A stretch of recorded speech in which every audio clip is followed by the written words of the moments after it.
골로새서 3장 12절로 17절 326, 327조입니다. 한 목소리로 같이 읽겠습니다. 그러므로 너희는 하나님이 택하사 거룩하고 사랑받는 자처럼 긍휼과 자비와 겸손과 온유와 오래 참음을 옷 입고 누가 누구에게 불만이 있거든 서로 용납하여 피차 용서하되 주께서 너희를 용서하신 것 같이 너희도 그리하고 이 모든 것 위에 사랑을 더하라. 이는 온전하게 매는 띠니라. 그리스도의 평강이 너희 마음을 주장하게 하라. 너희는 평강을 위하여 한 몸으로 부르심을 받았나니 너희는 또한 감사하는 자가 되라.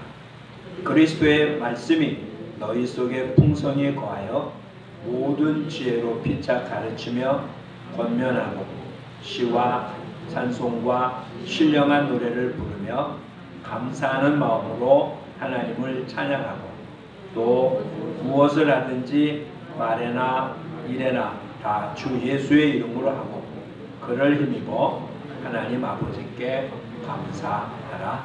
아멘. 3주째 계속 우리는 골로새 3장에 나타난 그러므로 라고 기록되어진 단어를 통해서 우리의 삶의 모습을 살펴보았습니다. 1절로 4절 말씀까지 해서는 우리의 정체성에 관한 것이었을 것 같아요. 위의 것을 찾고 거기는 그리스도가 하나님 우편에 앉아 계신 곳입니다. 우리의 생명이 여기서 출발했습니다.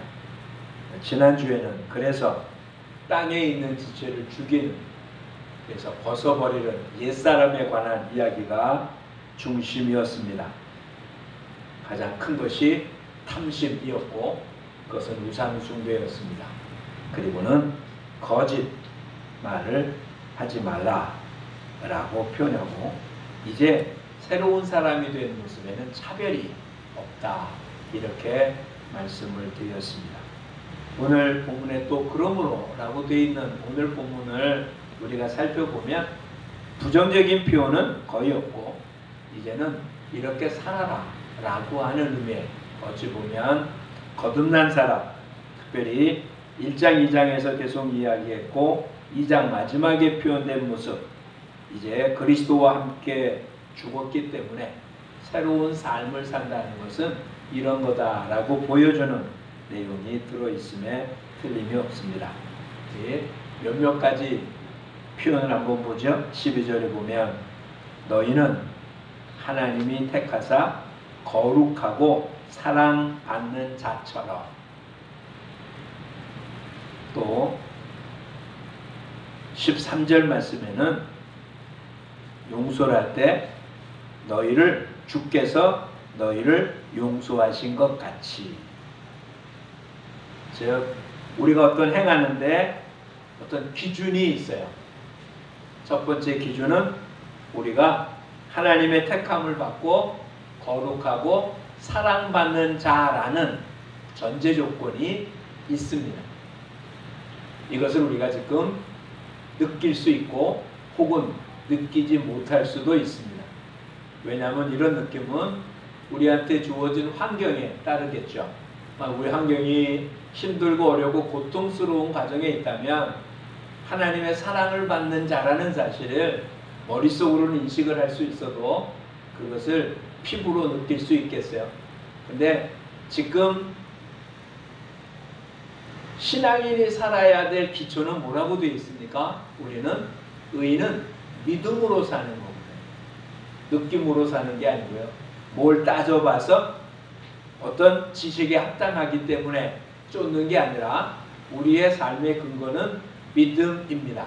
그 믿음이 오늘 본문에 나타난 표현하면은 우리는 하나님이 택하셔서 거룩하고 사랑받는 자라는 사실, 그것이 느껴지든 느껴지지 않든, 이것이 정말 내가 그렇게 사랑받는다 라고 여겨지든 여겨지진 않든, 이게 믿음의 기초인 거예요. 이것이 기초가 되면 어떻게 하라고요? 궁열, 자비, 겸손, 온유, 오래 참음으로 옷 입고, 그리고 누군가를 용서하는. 근데 지금 이야기한 궁열, 자비, 겸손, 온유, 오래 참음, 조금 표현의 차이는 있지만 어디서 많이 본 표현이죠. 갈라디아서 5장에 성령의 열매와 한번 비교해 보시기 바래요. 성령의 열매는 갈라디아서 5장 22절, 22, 23절에 사랑, 희락, 화평, 오래 참음, 자비, 양성, 충성, 온유, 절제.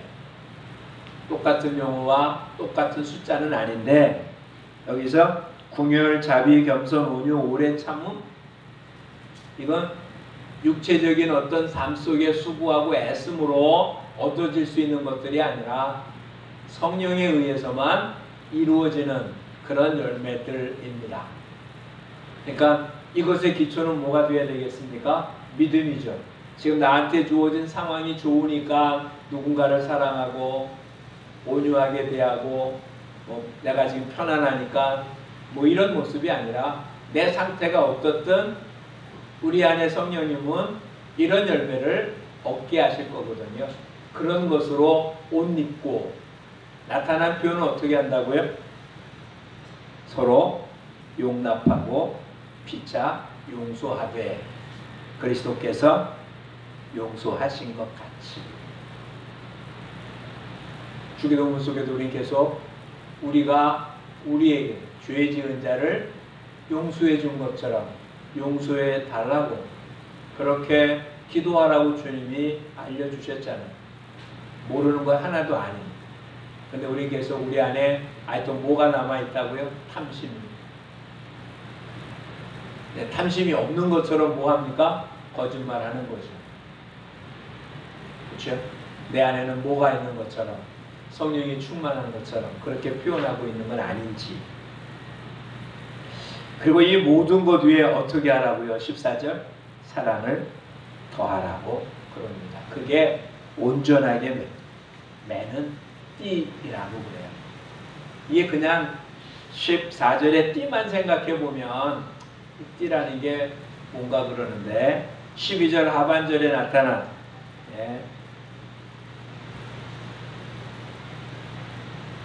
궁열, 자비, 겸손, 온유, 오래 참음을 옷 입고.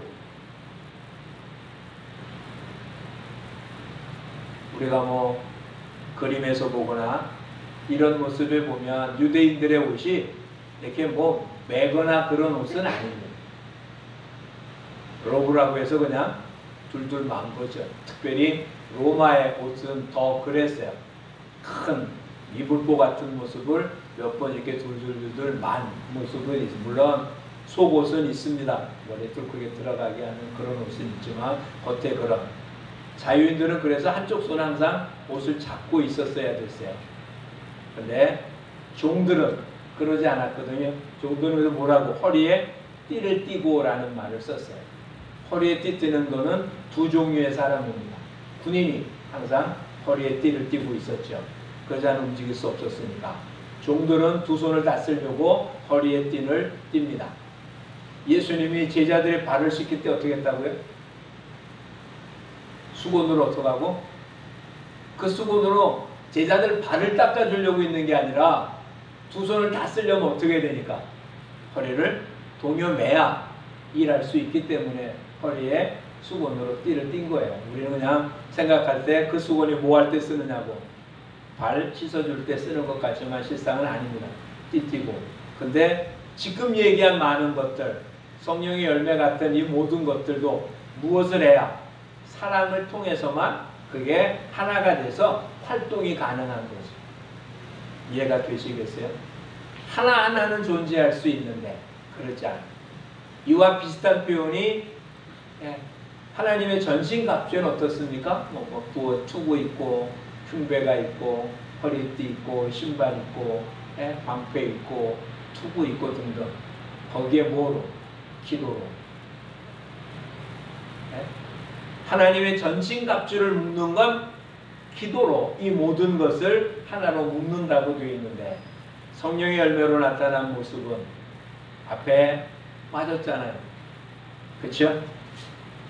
갈라디아서 보면 말씀처럼 사랑이 맨 앞에 나오지 않고 궁율, 자비, 겸손, 온유, 오래 참음. 근데 이 모든 걸 묻는 건 뭐라고? 사랑이라고. 그렇죠? 성령의 열매도 결과적으로 뭡니까? 그냥 사랑의 9가지 형태인 거예요. 성령의 열매라고 표현된 단어가 단수예요, 단수. 9가지면 복수해야 되잖아요. 근데 사랑의 9가지 형태, 이렇게 보는 게 맞는 거고, 또 한 가지는 이렇게 보면 되죠. 성령의 열매라는 큰 덩어리 안에 포도송이처럼 9가지의 알알이 맺혀 있다고 생각하면 됩니다. 그러니 오늘 우리 모두에게 하나님이 지금 골로새를 통해서 골로새에 있는 교인들에게 우리한테 전해주는 말은, 우리가 하나님의 택함을 받고 거룩해지고 사랑받았다는 믿음을 가지고, 이런 믿음을 가지고요, 우리와 달리 이 당시 때 교인들은 사회에서 대접받지 못했던 사람들이에요. 사회에서 인정받지 못했던 사람들이에요. 예수 그리스도를 구주로 믿는다는 이유 때문에 핍박당하고 혹은 죽임을 당해야 될 그와 같은 상황에 놓여 있기도 했던 사람들이에요. 그러니 지금 하나님의 사랑을 입고 있다는 사실을 피부로 느낄 수 있는 그런 상황이 아니고 믿어야 되는 거예요. 근데 그런 믿음을 갖고 있는 사람은 성령의 열매를 실천해야 돼요. 성령의 열매 가운데 나타난 구체적인 활동이 뭐라고요? 누구에게 불만이 있다 할지라도 어떡하라고요? 용납하고 용서하는 거다.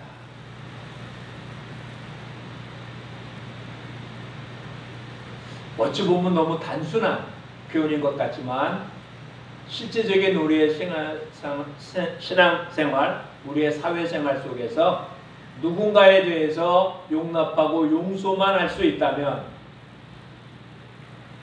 우리 사회는 굉장히 안정될 거예요. 각 가정들은 수없이 많은 문제가 해소될 거예요. 문제가 없을 수는 없잖아요. 뭘 해도 문제는 존재할 수밖에 없는데, 그것을 용납하고 용서할 수만 있다면, 그것도 누구 한 사람이 다 뒤집어 쓰는 게 아니라 오늘 본문처럼 피차 용서할 수 있다면, 그렇다면 얼마나 안정된 삶의 모습이 되겠습니까? 오늘 저와 여러분 그냥 말만이 신앙생활하며 주님을 찬양하고 기도하고 예배드리고 어떻게 나타난다고요? 피차 용납하고 용서하는 것으로 우리의 삶 속에 나타나는 삶이 되어지는 우리 모두가 되기를 축복합니다. 그럼 15절에 그리스도의 평강이 너의 마음을 주장하게 하라. 어떻게 하면 그리스도의 평강이 우리 마음을 주장할 수 있을까요? 이것도 이미 우리가 잘 알고 있는 성경 구절 속에서 얼마든지 유추해낼 수 있습니다. 빌립보서에서 뭐라고 되어 있습니까? 아무것도 염려하지 말고 너희 구할 바를 어떻게 하라고요? 감사함으로 하나님께 아뢰라. 그러면 그리스도의 평강이 너의 마음을 사로잡을 것이라. 그러니까 그리스도의 평강이 내 마음에 가득 차려면 아무것도 염려하지 말고 감사함으로 하나님께 아뢰면 되는 거예요. 그렇죠? 다시 한번 살펴보죠. 지금 하나님의 사랑을 입은 자인 저와 여러분의 삶 속에 사랑의 실천이 수없이 많은 모습이겠지만, 오늘 우리가 읽은 본문 속에서는 서로 용납하고 용서하는 것이고, 또 하나는 그리스도의 평강으로 우리의 마음을 채우는 것.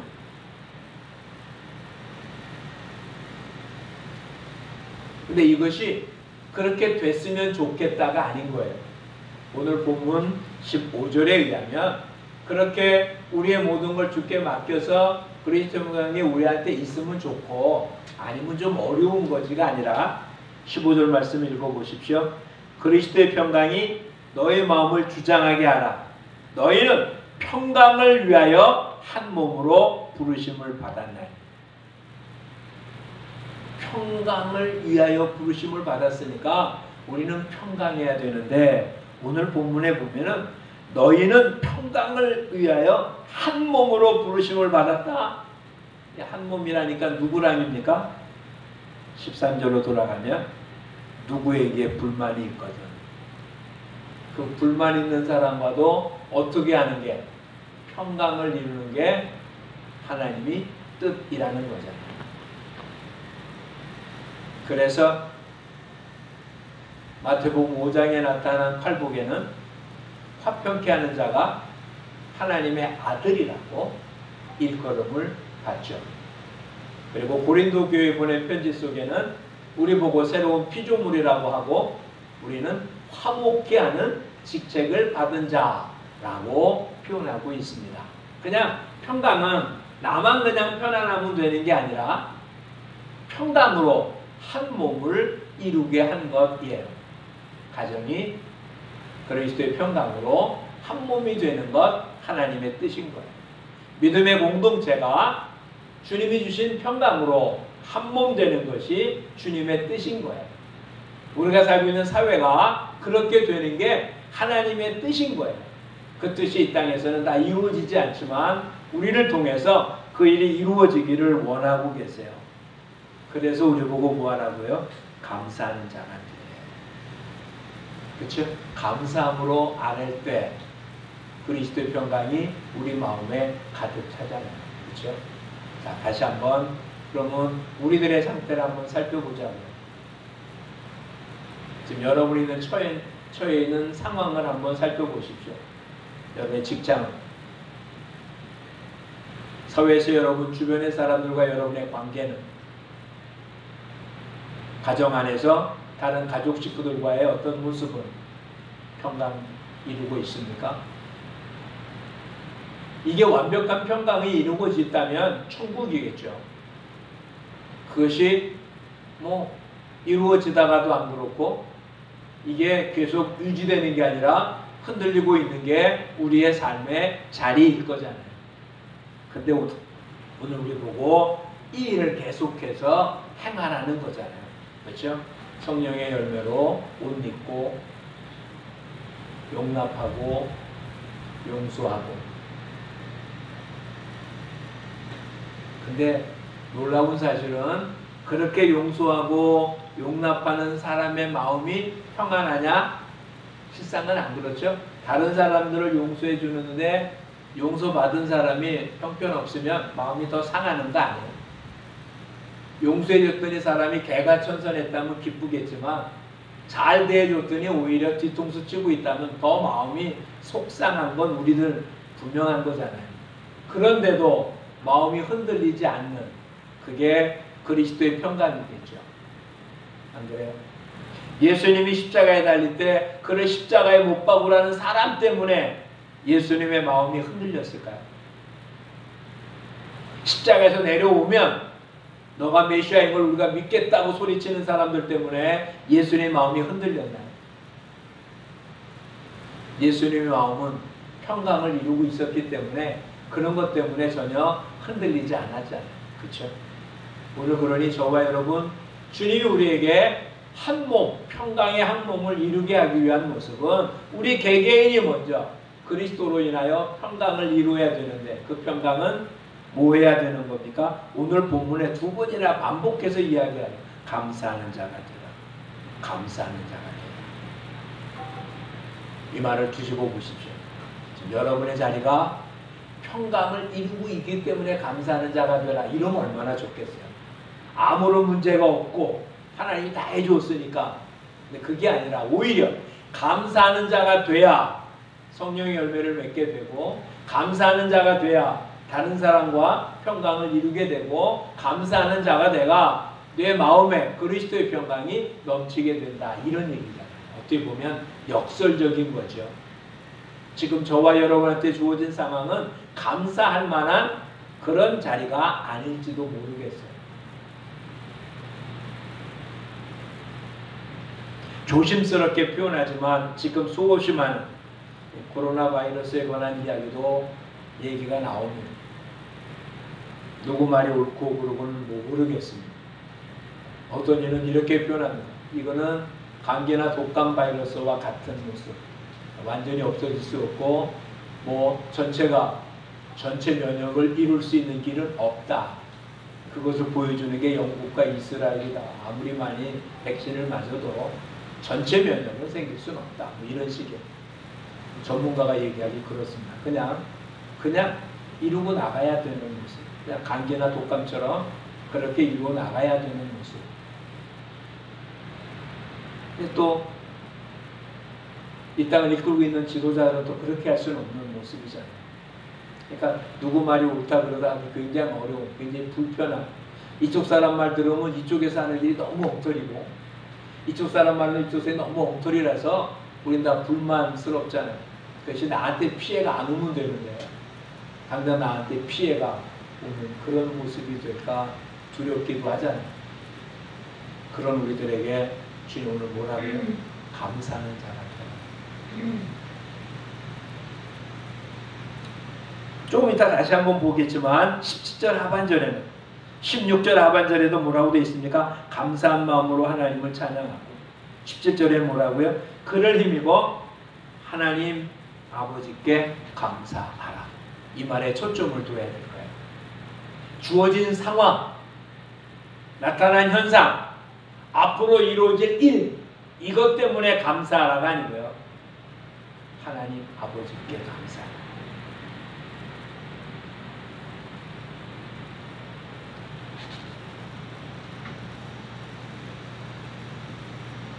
바울과 실라가 옥에 갇혔을 때도 어떻게 했다고요? 찬양하고 감사합니다. 다니엘이 한 달 동안 왕 위에는 어느 누구에게도 기도하지 못하게 하고 만약 그러면 사자굴에 던진다는 공포가 나왔는데도 불구하고 하루 세 차례씩 예루살렘을 향한 창문을 열고 하나님께 기도하며 감사하더라 라고 기록되어 있습니다. 잊지 마십시오. 환경을 보면 감사할 수 없는 것 그건 충분히 이해가 되는 거고요. 주어진 상황에서 감사할 수 없는 주어진 상황 자체는 절대로 감사할 수 있는 것이 아닌 그런 것이면 틀림이 없습니다. 다시 한번 살펴보자고요. 의인은 뭐로 산다고요? 믿음으로. 그 믿음의 근거로 해서 오늘 본문 12절에 우리는 어떤 사람이라고요? 택함받고 거룩하고 사랑받은 자라는 사실이 전제로 깔려 있습니다. 나를 택하신, 나를 거룩하게 하신, 나를 사랑하신 그 하나님께 감사하는 것이죠. 내가 어느 상황에 있다 할지라도 하나님의 택하심에서 벗어나지 않습니다. 내가 어떤 상황에 있다 할지라도 하나님이 나를 거룩하게 하심에서 벗어나지 않습니다. 내가 어떤 조건 속에 있다 할지라도 하나님의 사랑하심에서 벗어나지 않습니다. 그러기에 그 하나님 아버지를 사랑하는 겁니다. 만약에 그게 아니라 그게 어떤 대상이 된다면 어느 상황에서는 감사할 수 있고 어느 상황에서는 불평할 수밖에 없을 겁니다. 그래도 우리는 충분히 할 만할 것입니다. 요나를 생각해 보십시오. 두 번째 명령을 받고 니느웨에 가서 하나님의 말씀을 선포합니다. 하나님의 심판이 있어 망한다. 그랬더니 그들이 왕소부터 동물의 일까지 다 금식하고 하나님 앞에 기도하자 하나님 그들에게 내리려고 하는 재앙을 멈춥니다. 어떻게 되는가? 언덕에 올라가서 살펴보다가 화를 잔뜩 내잖아요. 더군다나 그 화가 그 넝쿨이 자기를 덮었다가 벌레 가서 그걸 갉아먹자 햇빛 조여서 이제는 내가 죽어도 화를 내도 당연하다라고 이야기할 때 하나님 뭐라고 말씀하십니까? 너가 싫지도 않고 가꾸지도 않은 것 같고도 그렇게 짜증내면서 좌우를 분별하지 못하는 10여만 명과 수없이 많은 동물들을 아끼는 것이 당연하지 않냐라고 주님 말씀하십니다. 어찌 보면 우리는 내가 가꾸지 않았어도 덩굴로 해를 가렸다가 내가 잘못 가꾼 것도 아닌데 벌레가 갉아먹어서 그것이 없어져서 햇빛을 쬐고 있다면 불평하는 게 당연하다는 것이 우리 생각이잖아요. 그런 상황에서 감사가 되겠습니다. 그렇죠? 다시 말씀드립니다. 상황을 감사하라는 게 아니에요. 어떤 상태를 감사하라는 게 아니에요. 주어진 조건을 감사하라는 게 아니에요. 하나님 아버지께 감사하라는 거죠. 그럼 우리는 어느 상황에서도 감사할 수 있습니다. 근데 우리 자꾸 이 감사를 어떤 대상으로, 어떤 환경으로, 어떤 조건으로 낮춰놓고 나니까 건강할 땐 감사할 수 있지만 아플 땐 감사할 수 없고요. 일이 잘 될 땐 감사할 수 있지만 일이 꼬일 때는 감사할 수 없고, 내가 생각한 것보다 더 잘 되면 감사할 수 있지만 내가 생각한 것보다 못 되면 감사할 수 없는 것. 이건 육체잖아요. 그럼 이제는 하나님께 감사하고 이런 삶을 통하여 정말 주님의 평강이 우리 속에 가득 찬 모습이 되기를 축복합니다. 그리고는 16절 이하에 그리스도의 마음이 너희 속에 풍성히 거하여 모든 지혜로 피차 가르치며 권면하고 시와 찬송과 신령한 노래를 부르며 감사하는 마음으로 하나님을 찬양하고. 어디서 많이 봤죠? 골로새서가 어느 성경하고 닮았다고 했습니까? 에베소서랑 닮았습니다. 에베소서의 5장 16절 이하의 말씀을 보면 세월을 아끼라 때가 악하니라. 그러므로 어리석은 자가 되지 말고 주의 말씀이 무엇인가 이해하라. 술 취하지 마라. 이는 방탕한 것이니 오직 성령으로 충만함을 받으라. 그리고는 시와 찬송과 신령한 노래로 서로 화답하고 마음으로 주께 노래하고 찬송하고 범사에 하나님께 감사하고 복종하고. 지금 본 16절 말씀이 축소된 에베소서 5장 15절로 21절 말씀에 축소된, 여기에는 뭐는 없습니까? 성령 충만을 입으라 받으라 라는 말은 없지만 내용은 같은 내용임에 틀림이 없습니다. 그리스도의 말씀이 너희 속에 풍성히 거하고. 이게 뭐라는 얘기입니까? 성령 충만한 상태인 거예요. 우리 속에는 뭐가 가득 차 있는데? 탐심과 거짓이잖아요. 그렇죠? 옛사람의 속에는 탐심과 거짓이었던 거잖아요. 그렇죠? 우리 두 번째 그러므로에 나타났던 모습. 근데 이제 그것이 아니라 뭘로 거기를 가득 채웠다고요? 그리스도의 말씀으로 가득 채워요. 그러면 지혜로 가르치게 될 것이고 시와 찬미와 신령한 노래로 그렇게 부르고 하나님을 찬양하고 무엇을 하든지 말에나 일에나 예수님의 이름으로 하고 하나님께 감사하는 자가 되어지는 것입니다. 자, 그렇다면 이제 거듭난 우리들의 모습, 결과적으로 오늘 본문 전체는 한마디로 표현하면 뭐가 됩니까? 성령 충만하라는 거예요. 그렇죠? 12절에도 나타난 게 성령의 열매로 옷을 입고 라는 표현이었고요. 그래서 사랑으로 띠를 띄웠잖아요. 또한 감사함으로 그리스도의 평강이 우리 가운데 가득 차고 그리스도의 말씀으로 가득 채우는 성령 충만한 삶. 더군다나 오늘 우리가 보지 않은 18절 이하의 말씀, 아내들이여 남편들이여, 이것도 역시 에베소 5장에 나타나서 성령 충만한 실제적인 가정 삶의 모습이었거든요. 똑같은 이야기가 진행됩니다. 이제 저와 여러분이 해야 될 일은 이거 한 가지예요. 뭐 해야 된다고요?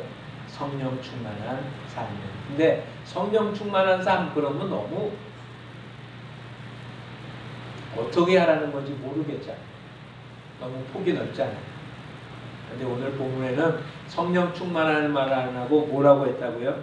그리스도의 말씀이 풍성히 거하여 지혜로 피차 가르치고, 즉 하나님의 말씀을 가르치는 사람들이 되는 거예요.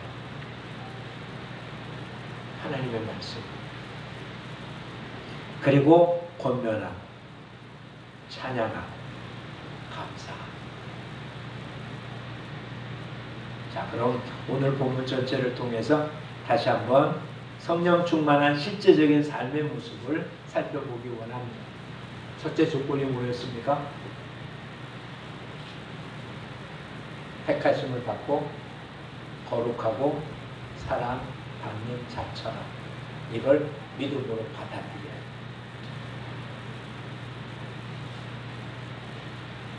지금 나는 어떻다고요? 하나님의 택함을 입은 자다. 나는 하나님이 거룩하게 한 자다. 나는 하나님의 사랑을 받는 자다. 이와 같은 믿음이 확고하지 않으면 주어진 환경에 휘둘릴 수밖에 없고, 우리 안에 탐심에 휘둘릴 수밖에 없고, 그것이 휘둘리면 우리는 계속 거짓을 할 수밖에 없는 거예요. 다시 한번 가장 중요한 기초에 초점을 맞추셔야 돼요. 중요한 건 뭐라고요? 지금 나의 신분, 나의 지식의 수준, 내가 무엇을 한 것 아무런 의미가 없어요.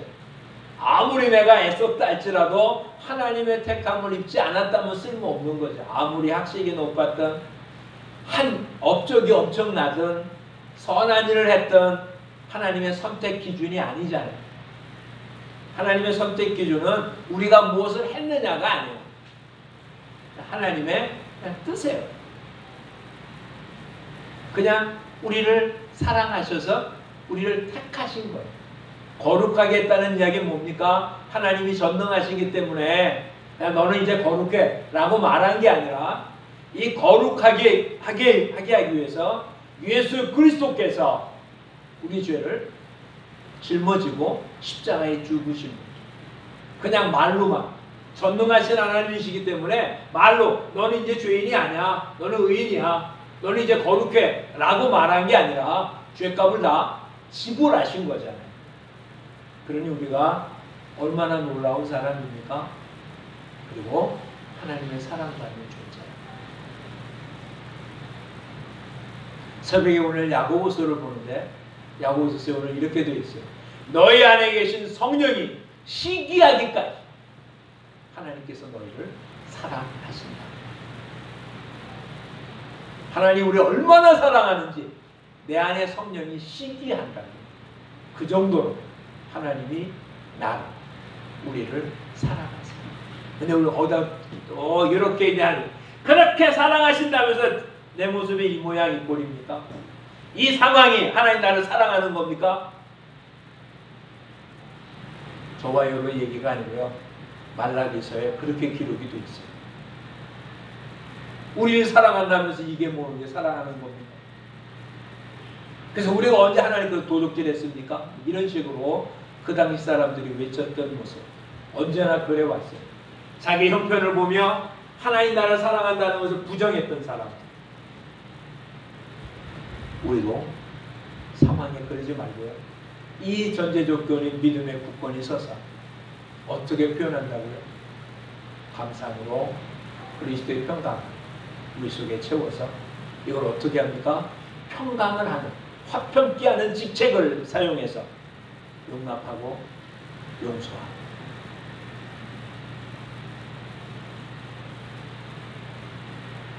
하나님의 말씀을 실천하고, 이 실천했다는 것을 가장 단적으로 보이는 표현으로 본문에 반복적으로 나타나는 것처럼 감사라는 말로 표출하고 있습니다. 저와 여러분, 이런 신령한 사람들이 되시기를 축복합니다. 믿는다는 이름을 갖고 있는 사람이 아니에요. 나는 한 주도 빠짐없이 교회를 다니는 사람이에요. 새벽에 11조 꼬박꼬박 하여튼 하라고 한 것 중에서 뭐 벗어난 것 하나도 없고 자본주의 아름다운 것입니다. 그건 자랑할 것이 아니라 신령한 사람들이 계십니다. 축복합니다. 신령한 사람. 그래서 하나님의 아들이라고 일컬은 바입니다. 다툼이 일어나는 게 아니라 화평이 일어나고 이제 그리스도의 평강으로 인해서 그 어떠한 외부적인 조건에 대해서 흔들리지 않는 그런 평안함을 유지하며 흔들리는 많은 사람들을 굳게 붙잡아주는 그런 저와 여러분이 되어서 하나님께 영광을 돌리는 우리 모두가 되기를 축복합니다. 지금이 글쎄요, 알 수는 없지만 앞으로 어떤 일이 더 벌어질지 모르지만 여지까지 살아왔던 것 중에 모르겠어요. 뭐 전쟁 때만큼이 했겠습니까? 근데 연세 많으신 분 몇 분을 제외하면 전쟁 이후의 시대잖아요. 그러니까 전쟁의 참혹함을 맛보지 못한 우리들에게서는 그거는 아무리 비유할 들어도 모르겠고요. 우리의 삶 속은 지금처럼 혼란스러운 것은 경험해보지 못합니다. 이 혼란스러움의 이 모습에 나타난 것 중에 하나는 이제 불신이 생기기 시작하는 거예요. 그렇죠? 이제 정부를 불신합니다. 이건 뭐 어제 오늘의 얘기가 아니죠. 지도자들을 불신하는 거죠. 하다못해 세상이 교회를 불신합니다. 부부가 그러죠. 저는 뭐 TV에 무슨 연속극을 보지 않는 요즘은 전혀 안 봐서 모르는데 식사하는 도중에 잠깐 보면 나타난 가정이 제대로 된 가정이 하나도 없는, 그렇죠? 시간이 지나면 또 아빠라고 툭 튀어나오고 엄마라고 툭 튀어나온 사람이 하나씩 나타나는, 이게 뭐 대부분의 가정인 것처럼 불신을 싹틀 수밖에 없는 세상이 되고 점점 더 그럴 거예요. 이 불신의 뜻은 뭘까요? 하나님 존재하지 않는다. 절대적 구원자는 존재하지 않는다. 불신의 세상에서 유일하게 믿을 수 있는 게 뭘 것 같아요? 자기 자신밖에 없다. 자기 자신밖에. 이런 아주 극단적인 개인주의가 앞으로 펼쳐져 나갈 거다. 저와 여러분이 살고 있는 이 세대, 그들에게 복음을 전해야 되는 이 세대, 사명을 가진 우리들. 그러니 이제는 우리 안에 평강으로 가득 채우지 않으면 얼음덩어리보다 더 단단한 차가운 저들의 마음을 녹일 수 있는 방법은 없습니다. 그러니 일단 흔들리지 않는 그리스도의 평강으로 가득 채우고, 무슨 매트리스 선전 아닙니다. 그렇죠?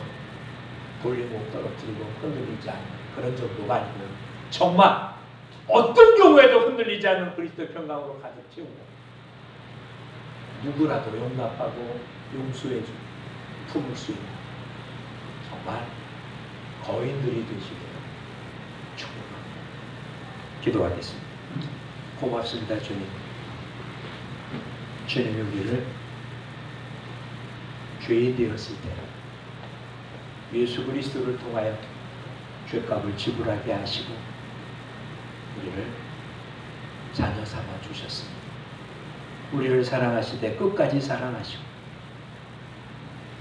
우리를 위하여 기쁨을 이기지 못하신 하나님 아버지라는 사실을 기초로 삼아 이제 눈앞에 나타난 현실 때문에 휘둘리지 아니하고 그런 것을 추구하며 따라서 탐심이나 거짓에 휩싸이는 자가 아니라 성령님의 이끌림을 받아 용납하고 용서하고 품고 평강으로 한 몸을 이루어가는, 그래서 신령한 찬양을 들으며 늘 감사하는 자가 되며 참으로 하나님 앞에 영광을 돌리는 신령한 자가 되어야 되겠기. 주님, 옛사람에 끌려다니지 아니하도록 새 사람 된 우리들 성령 충만함으로 하나님께 영광을 돌리는 신령한 자의 삶을 통해서 하나님 이 시대에 주어진 사명을 감당할 수 있도록 이끌어 주옵소서.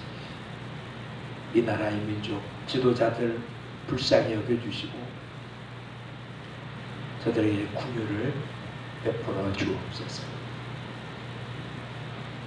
오래전 이 땅에 해방은 얻었지만 아직도 물질에 해방되지 못한, 악한 영에 해방되지 못한, 자기 자신에 해방되지 못한 사탄의 종노릇하는 수없이 많은 이들이 있음을 기억합니다. 저희들을 통해서 그리스도의 구원의 복음의 놀라운 소식들이 저들의 깊은 곳에 심어질 수 있도록 저희들을 사용해 주셔서 이 땅이 진정한 평강, 진정한 평안, 진정한 기쁨이 넘칠 수 있도록 이끌어 주옵소서. 예수님 이름으로 기도합니다. 아멘.